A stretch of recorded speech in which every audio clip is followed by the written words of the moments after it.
Do you lack integrity? Part 4.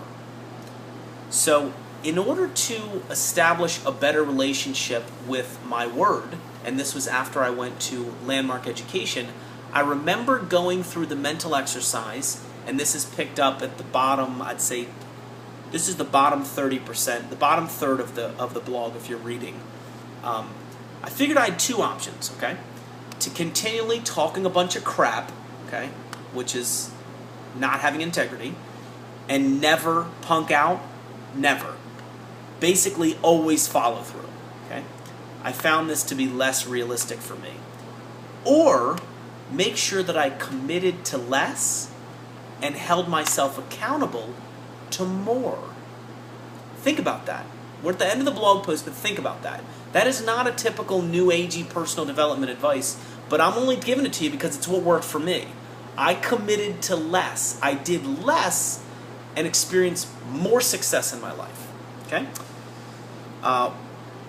Work at it and get better. Acknowledge your lacks of integrity when they happen, okay, or lapses in integrity. Be conscious of your self-bullshittings, I call them. I did this even when there were no outward consequences. This is easier said than done. Try making your words match your actions for a day, then try a week, then try a month, okay?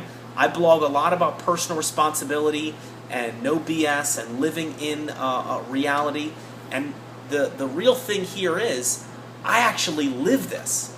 I'm terrified of, oh my gosh, can I always hold myself to this standard? But I always strive to. Am I perfect? Do I ever lie? Very rarely. I don't lie anymore at all. I mean, little white lies to protect people's feelings and stuff, maybe.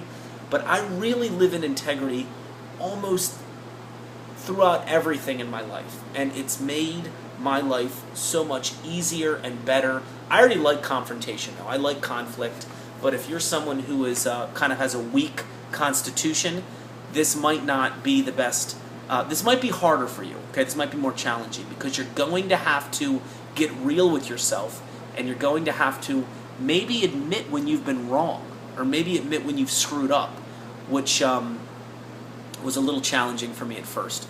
Anyway, let me finish off this blog post in part 5.